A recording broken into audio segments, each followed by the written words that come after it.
أما بعد فأعوذ بالله من الشيطان الرجيم بسم الله الرحمن الرحيم الف لام میم ذلك الكتاب لا ريب فيه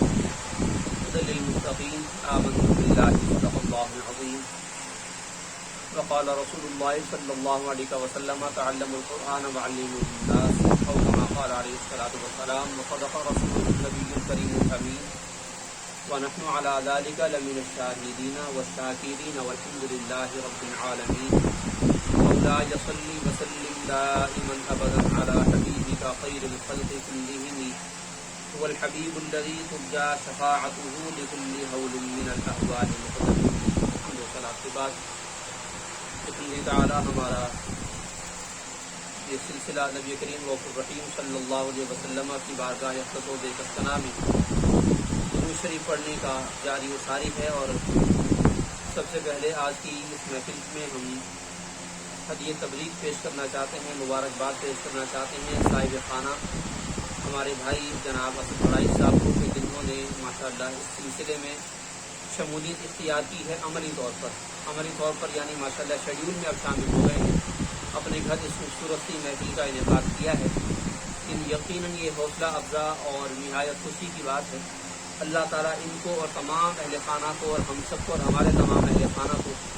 اس محفل اور ایسے تمام محافل کی برکات سے مستفید فرمائے۔ جیسا کہ ہم گزشتہ کئی ہفتوں سے یعنی کئی دروس سے ہمارے ہو رہے ہیں، ان میں ایمان کے حصوں کے بارے میں آپ کے سامنے ہم بیان کر رہے ہیں، اور ایمان کی جو اس کے اجزاء ہیں، ایمان کے حصے ہیں، ٹکڑے ہیں، ان میں سے ایک ٹکڑا، ایک اہم حصہ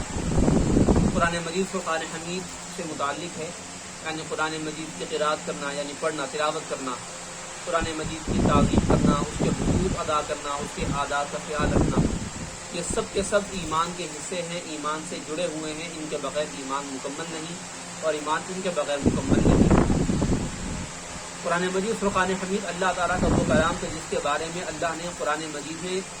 سورہ بقرہ کا آغاز فرماتے ہی یہ اہم ترین بات ارشاد فرمائی ہے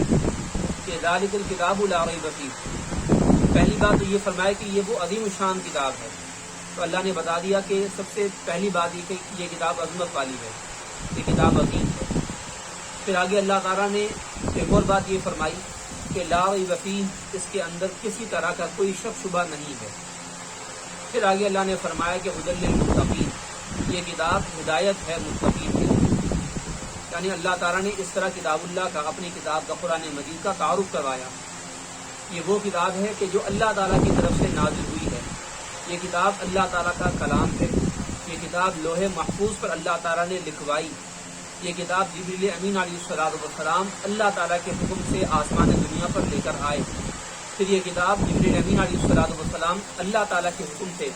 حضور نبی کریم رؤوف الرحیم صلی اللہ علیہ وسلم پر وقتاً فوقتاً گریجولی ضرورت کے اعتبار سے، ضرورت کے حساب سے تھوڑا تھوڑا کر کے لے کر آتے رہے۔ یہ وہ کلام ہے کہ جس کو دیگر انبیاء علیہ السلام حاصل کرنے کی خواہش کرتے رہے۔ موسیٰ علیہ السلام نے اللہ تعالیٰ سے اس کے لیے بہت زیادہ دعائیں کی تھی کہ یا اللہ یہ کتاب مجھے عطا فرما۔ جب انہوں نے قرآن مجید میں اللہ تعالیٰ کے انعامات پڑھے، جب انہوں نے قرآن مجید میں آپ علیہ السلام کے فضائل پڑھے، جب انہوں نے جو ہے اس امت کے فضائل پڑھے، اللہ تعالیٰ کے وعدے، اللہ تعالیٰ کے ایک ایک نیکی پر کئی کئی گناہ اجر اور ثواب ملنے کے وعدے جب پڑھے، یا اللہ تعالیٰ نے ان کو اس سے آگاہ کیا، تو ان کے دل میں انتہائی خواہش پیدا ہوئی کہ یہ کتاب مجھے عطا کی جائے۔ اللہ تعالیٰ نے اور کئی سوال انہوں نے کیے، مختلف باتوں پر انہوں نے سوال کیے جس سے ان کے شوق کا اندازہ لگایا جا سکتا ہے، لیکن اللہ تعالیٰ نے فرمایا کہ اے موسیٰ پیارے، یہ آپ کے لیے نہیں ہے، یہ نبی آخر الزمان صلی اللہ علیہ وسلم کے لیے ہے۔ اور جب انہوں نے دیکھا کہ یہ کتاب مجھے حاصل نہیں ہو سکتی، تو انہوں نے پھر یہ اللہ کی بارگاہ میں دعا کی کہ یا اللہ اگر ہو سکے تو مجھے اس امت میں بنا دے کہ جس امت کے نبی پر یہ کلام نازل ہوگا۔ آپ قرآن مجید کی عظمت کا اندازہ لگائیے کہ انبیاء موسیٰ علیہ السلام جیسے جلیل القدر پیغمبر اور دیگر انبیاء علیہ السلام اس کتاب کو حاصل کرنے کی کوشش کرتے رہے، خواہش کرتے رہے۔ ہم کتنے خوش نصیب ہیں، اللہ تعالیٰ نے ہمیں یہ پاک کلام عطا فرمایا۔ اللہ تعالیٰ بولنے سے پاک ہے، الفاظ کی ادائیگی سے اللہ تعالیٰ پاک ہے، اللہ تعالیٰ یہ نہیں فرماتا، اللہ کی یہ شان نہیں ہے، لیکن اللہ تعالیٰ سے اس کو نسبت حاصل ہو گئی تو جس چیز کو اللہ سے نسبت حاصل ہو جائے وہ چیز کائنات میں سب سے اعلیٰ اور ارفع ہوتی ہے، سب جانتے ہیں الحمدللہ۔ اور پھر یہ وہ کلام ہے کہ جس کو جبریل امین علیہ الصلوۃ والسلام جیسی مبارک ہستی نے اپنی زبان سے ادا کیا ہے انسانی شکل میں۔ فرشتے ہونے کی حالت میں وہ کلام اللہ کو لوح محفوظ سے لے کر آئے ہیں۔ نبی کریم رؤوف الرحیم صلی اللہ علیہ وسلم نے اپنی زبان مبارک سے اس کو ادا فرمایا ہے۔ صحابہ کرام علیہم الرحمت والرضوان، ہم خواہش کرتے ہیں کہ کاش کہ ہم صحابی ہوتے،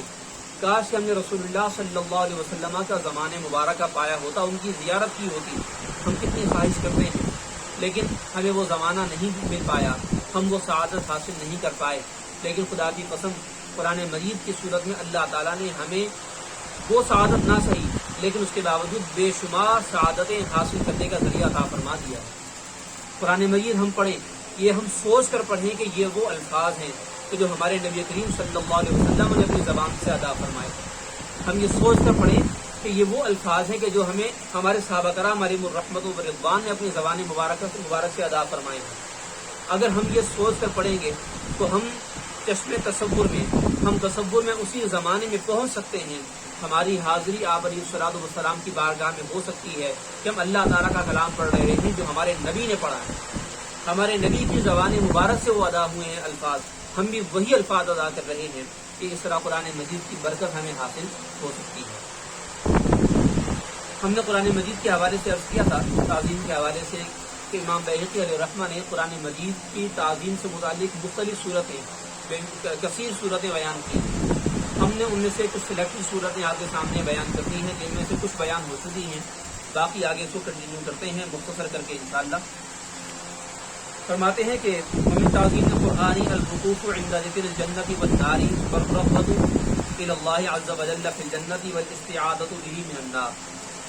قرآن مجید فرقان حمید کو پڑھنا یقیناً باعث ثواب ہے، اجر ملتا ہے، لیکن ساتھ ساتھ ہماری یہ کوشش ہونی چاہیے کہ ہمیں قرآن مجید کا ترجمہ بھی معلوم ہو، اور وہ ترجمہ از خود ہم نہ پڑھیں بلکہ کسی عالم کسی استاد سے حاصل کریں، یعنی ان کی تربیت میں بیٹھ کر ان کی شاگردی اختیار کر کے قرآن مجید کا ترجمہ پڑھیں اور سیکھیں۔ جب ہمیں یہ چیز حاصل ہو جائے تو پھر ہمیں کیا کرنا چاہیے؟ یہ فرماتے ہیں کہ جب جنت کا اور جہنم کا ذکر آئے وہاں پر انسان ٹھہر جائے، غور کرے۔ جنت کا ذکر ہو، اللہ تعالیٰ کی طرف بڑھنے کی رغبت ہو، جنت میں جانے کا شوق پیدا ہو اور دل میں اللہ تعالیٰ سے دعائیں جو ہے وہ شروع ہو جائیں، اور جہنم سے اللہ تعالیٰ کی پناہ مانگنا شروع کر دیں۔ ہم پہلے بھی بیان کر چکے ہیں کہ صحابہ کرام علیہم الرحمت والرضوان کا معاملہ قرآن مجید پڑھتے ہوئے یہ ہوتا تھا کہ جب بھی وہ قرآن مجید پڑھتے اور کوئی اللہ تعالیٰ کی عذاب کی وعید والی آیت آ جاتی تو ان کے آنسو رکتے نہیں، کثرت کے ساتھ ان کے آنسو بہتے رہتے تھے، یہاں تک کہ حضرت سیدنا عمر فاروق رضی اللہ تعالیٰ عنہ ان کا حال تو یہ ہو گیا تھا کہ آنکھ مبارک سے لے کر ان کی داڑھی تک پوری ایک لکیر بن گئی تھی، ایک نشان بن گیا تھا کہ جب وہ قرآن مجید پڑھتے تو ان کے آنسو نکلتے، پورا ایک روٹ بن گیا تھا، وہ آنسو اسی روٹ سے ہوتے ہوئے ان کی داڑھی میں جذب ہو جایا کرتے، وہ نشان بن گیا تھا، ان کی زندگی کی عادت بن گئی تھی۔ یہ صحابہ کرام کا طریق تھا، یہ ان کی حالت تھی۔ تو ہمیں چاہیے ہم اس لیول تک نہ بھی پہنچ پائیں، کم سے کم ان کی اتباع کی کوشش ضرور کریں، جیسے آپ علیہ الصلوۃ والسلام نے یہ ارشاد فرمایا ہے کہ جب تم اللہ تعالیٰ سے دعا کرو یا اللہ تعالیٰ کا خوف تم پر غالب، مفہوم حدیث ہے، تو تم جو ہے اس وقت رویا کرو، اللہ کی بارگاہ میں رویا کرو۔ اگر رو نہ سکو تو کم از کم رونے جیسی شکل بنا لیا کرو، کیونکہ یہ انسان کی کوشش اور انسان کے شوق کو ظاہر کرتا ہے اللہ تعالیٰ کی بارگاہ میں۔ اور جب اللہ تعالیٰ دیکھتا ہے کہ یہ دل سے میری بارگاہ میں رونا جا رہا ہے اور دل سے میرا خوف کرتا ہے، مجھ سے ڈرتا ہے، تو اللہ تعالیٰ کی رحمت سے کچھ بعید نہیں، اللہ تعالیٰ فوراً اس کے سارے گناہ معاف فرما دے۔ اور یہ جو آنسو نکلتے ہیں، یاد رکھیے کوئی ہلکے پھلکے نہیں ہیں، ان کی قیمت دنیا والے نہیں جانتے، ہم بھی نہیں جانتے۔ اللہ تعالیٰ کی بارگاہ میں ان کی قیمت، ان کا وزن پہاڑوں سے بھی زیادہ ہے۔ بہت سارے بزرگوں کے بارے میں منقول ہے کہ وہ نماز پڑھتے، نماز پڑھنے کے بعد وہ دعائیں کرتے اللہ تعالیٰ سے، اور دعا کرتے کرتے کرتے اتنا روتے کہ گگی بن جاتی ان کی، بہت ہچکیاں آنے لگ جاتی ان کو، اور ان کے آنکھوں سے آنسو نکلتے تو وہ دعا کے بعد اپنے چہرے پر، اپنے ہاتھوں پر، جسم کے دیگر حصوں پر ان آنسوؤں کو مل لیا کرتے۔ پوچھنے والے پوچھتے کہ جناب آپ ایسا کیوں کر رہے ہیں؟ تو وہ کہتے کہ یہ آنسو اللہ تعالیٰ کی راہ میں اللہ کے خوف سے نکلے ہیں، میں ان کو اپنے جسم کے حصوں پر مل رہا ہوں تاکہ اللہ تعالیٰ ان حصوں کو جہنم کی آگ سے محفوظ فرمائے۔ یعنی یہ آنسو اللہ تعالیٰ کی بارگاہ میں اتنے قیمتی ہیں کہ مسلمان کو ان کے بارے میں ہمیشہ یہ اللہ کی بارگاہ سے یہ یقین رکھنا چاہیے، اللہ تعالیٰ ان کو جہنم کی آگ اٹھانے کا ذریعہ بنائے گا۔ بجائے یہ 2-4 آنسو 8-10 آنسو ہوں گے، لیکن یہ جہنم کے مقابلے میں یہ سمندروں کے برابر ہو جائیں گے۔ اللہ تعالیٰ ان کو وہ طاقت عطا فرمائے۔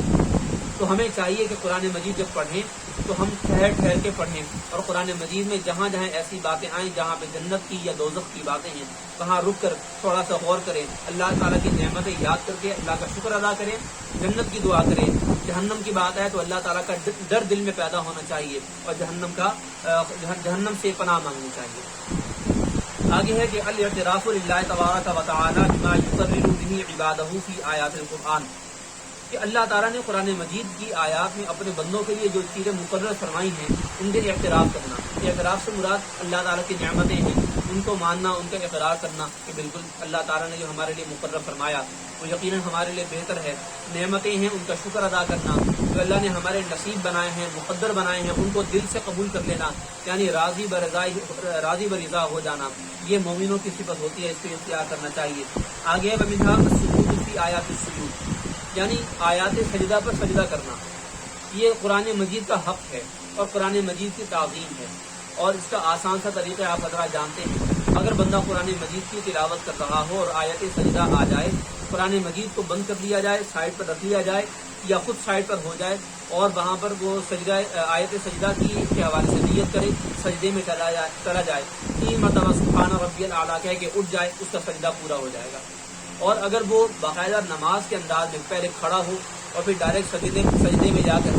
3 مرتبہ سبحان ربی الاعلیٰ کہہ کر بیٹھے اور دونوں طرف سلام پھیر لے نماز کے انداز پر، تاکہ نماز سے مشابہت ہو جائے، یہ طریقہ بھی درست ہے، اور اس میں اللہ تعالیٰ سے زیادہ ثواب کی امید ہے کہ اس نے ایک نیک ترین عمل کی مشابہت اختیار کرنے کی کوشش کی ہے، یہ طریقہ بھی جائز ہے۔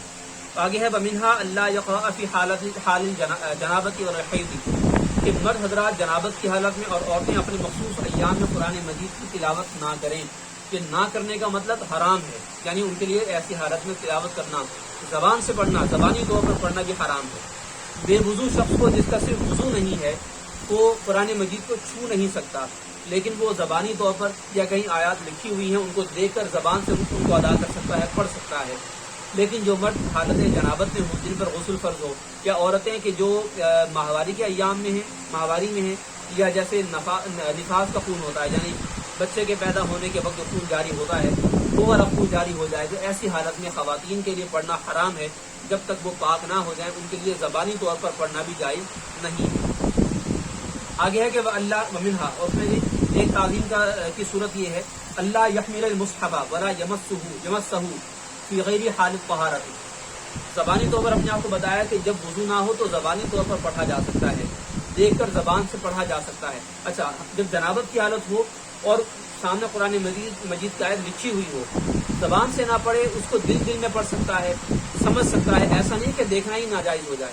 قرآن مجید کو دیکھنا یا آیات کو دیکھنا یہ ناجائز نہیں ہے، حالت جنابت میں زبان سے ان کو ادا کرنا یہ ناجائز ہے۔ اچھا، جو بے وضو شخص ہے اس کے لیے یہ جائز ہے کہ وہ قرآن مجید زبانی طور پر پڑھ سکے، چاہے اس کو زبانی یاد ہو یا سامنے لکھا ہوا کہیں اس کو نظر آ جائے اور وہ اس کو پڑھنا شروع کر دے زبان سے، یہ اس کے لیے جائز ہے۔ ہاتھ سے قرآن مجید کی آیات کو، قرآن مجید کو نہیں چھو سکتا، اس کو ٹچ کرنا جائز نہیں۔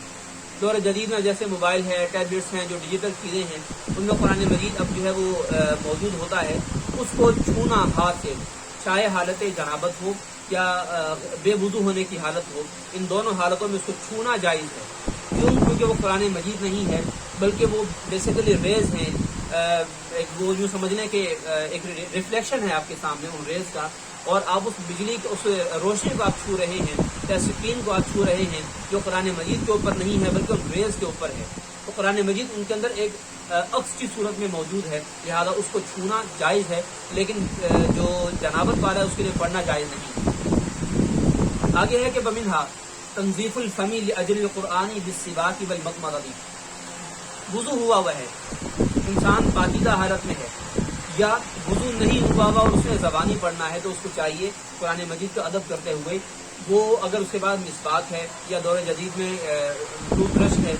وہ کم از کم کوشش کرے کہ برش کر لے، ہلکا سا پھیر لے، مسواک پھیر لے، یا کلی کر کے اپنی انگلی سے جو ہے وہ مسواک والا جو عمل ہوتا ہے وہ کر لے، اپنے دانتوں کو ہلکا سا جو ہے وہ صاف کر لے تاکہ اس کا منہ مکمل صاف ہو جائے کہ اس نے اللہ تبارک و تعالیٰ کا کلام پڑھنا ہے تو اس کے ادب آداب کا خیال کرتے ہوئے وہ جو ہے وہ صفائی اختیار کرے۔ پھر ہے کہ ومنہا تحسین اللباس مثل القراءۃ والتطیب وان کان الطیب دائما من الفراغ من القراءۃ فهو احسن وافضل۔ کہتے ہیں کہ جب قرآن مجید پڑھنا ہو، تلاوت کرنی ہو تو اس وقت بہتر یہ ہے کہ عمدہ اچھے سے اچھا لباس وہ پہنے، اس کے لیے ممکن ہو تو اچھی سے اچھی خوشبو لگائے، اور اگر وہ خوشبو ایسی ہو کہ وہ پورے تلاوت کے وقت تک اس کے جسم پہ اس کے لباس پہ موجود رہے تو یہ زیادہ اچھا ہے۔ یہ قرآن مجید کا ادب ہے۔ قرآن مجید اور احادیث طیبہ کا ادب انتہائی ضروری ہے، اور یہ اتنا ضروری ہے کہ ہمارے اسلاف کرام، ہمارے بڑے بڑے اماموں کی زندگی میں اس کی مثالیں ملتی ہیں۔ امام بخاری رحمۃ اللہ علیہ، جن کی صحیح بخاری مشہور ہے، حدیث کی سب سے مشہور کتاب ہے، سب سے مستند کتاب ہے، ان کے بارے میں ہے کہ جب انہوں نے صحیح بخاری مرتب کرنا شروع کی، کمپائلیشن جب انہوں نے شروع کی، ان کا طریقہ کار یہ تھا کہ ہر حدیث کو لکھتے وقت یہ باقاعدہ غسل کرتے تھے، نہاتے تھے، صاف ستھرا یا نیا لباس پہنتے تھے، باقاعدہ خوشبو لگایا کرتے تھے، اچھی خوشبو لگایا کرتے تھے، پھر اس کے بعد 2 رکعت نفل نماز ادا کرتے تھے، اور اس میں وہ استخارہ کیا کرتے تھے کہ جو حدیث میں اب لکھنے جا رہا ہوں، کتاب میں مرتب کرنے جا رہا ہوں، کیا وہ اللہ تعالیٰ کی بارگاہ میں میرے لیے لکھنا بہتر ہے یا نہیں، یعنی وہ شرائط اور ایک کرائیٹیریا تھا خاص اس کے اعتبار سے۔ وہ اتنا زیادہ اہتمام فرمایا کرتے تھے رسول اللہ صلی اللہ علیہ وسلم کی احادیث کے حوالے سے،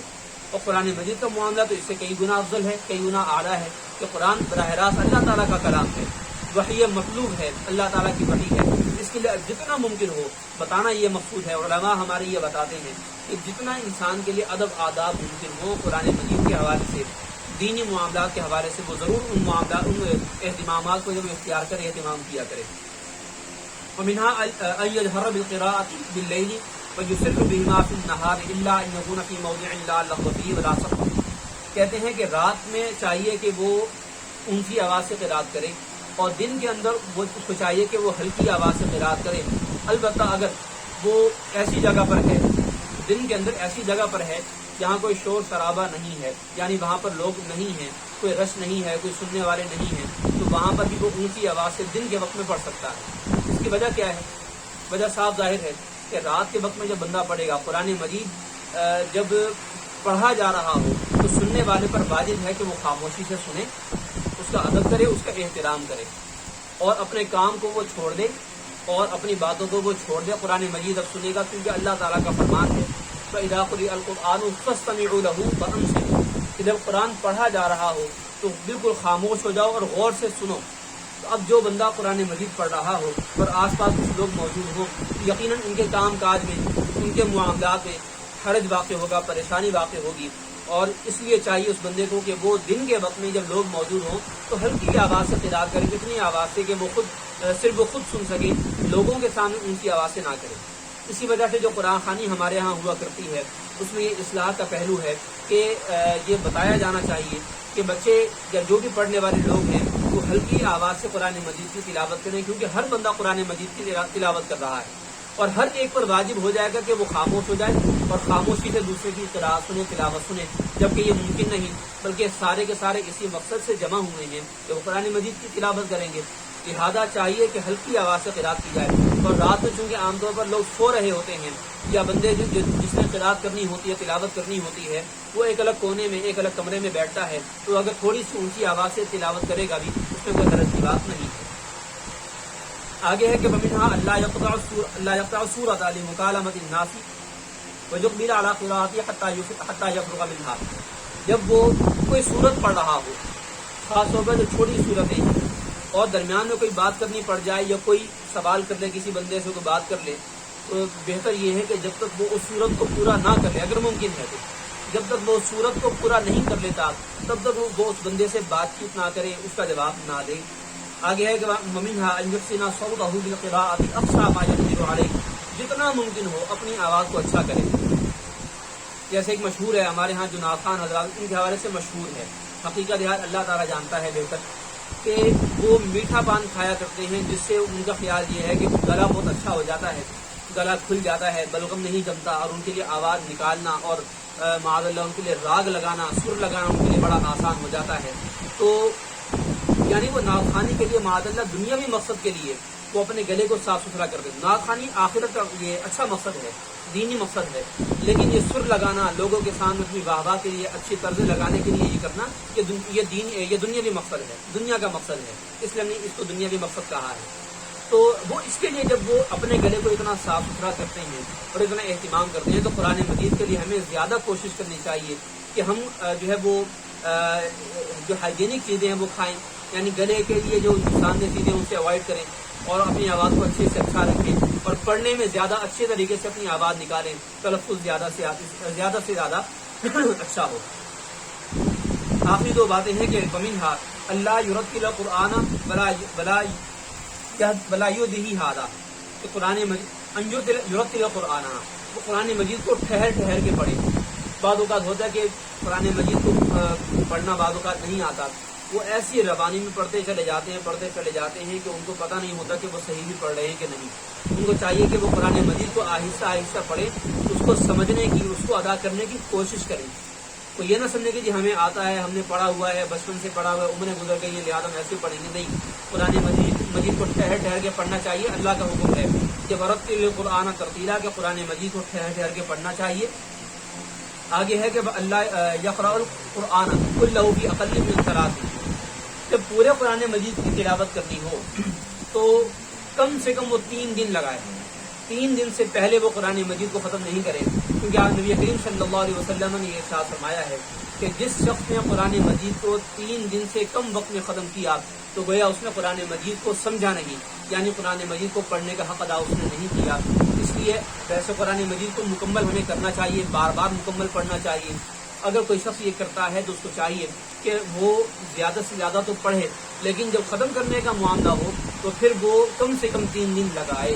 اور یہ کس کے لیے ہے؟ یہ عام افراد کے لیے ہے، ہر ایک کے لیے نہیں ہے. یعنی خاص طور پر جو علماء ہیں، جو وہ حفاظ جو قرآن مجید کو صحیح طرح پڑھتے ہیں، مناسب رفتار سے پڑھتے ہیں، اگر وہ 1 دن میں بھی، 1.5 دن میں بھی، چند گھنٹوں میں بھی قرآن مجید کو صحیح طرح پڑھ کے ختم کر سکتے ہیں تو ان کے لیے مسئلہ نہیں ہے، ان کے لیے حدیث شریف نہیں ہے. یہ عام افراد کے لیے ہے جو قرآن مجید کو صحیح طرح پڑھنا جانتے بھی نہیں لیکن وہ ختم کرنے کا ذوق رکھتے ہیں. ان کو چاہیے کہ قرآن مجید کو طریقے سے ٹھہر ٹھہر کے پڑھیں تاکہ کم سے کم 3 دن ان کو پڑھنے میں لگیں، کہ ان کو پتہ ہو کہ قرآن مجید میں کتنے سپارے ہیں، کتنی جو ہے وہ رکوع ہیں، کتنے اس میں صورتیں ہیں اور کہاں کہاں رکوع ہے، کیا کیا آیات ہیں، کس طرح کی آیات ہیں، آیات سجدہ وغیرہ وغیرہ. اس کو پتہ ہونا چاہیے. قرآن مجید کی صورتوں کے نام اس کو کم از کم ذہن میں بیٹھ جانے چاہیے. یا علیہ الصلوۃ والسلام کے فرمان کا ایک مطلب بھی ہے. اللہ تعالیٰ سے دعا ہے کہ قرآن مجید فرقان حمید کی تعظیم کا ہم کو کرنے کی توفیق عطا فرمائے اور جو آپ کے سامنے بیان کیا اللہ قبول فرمائے، غلطی کو دائم معاف فرمائے اور عمل کی توفیق عطا فرمائے. کما علیہ الا البلاغ المبین.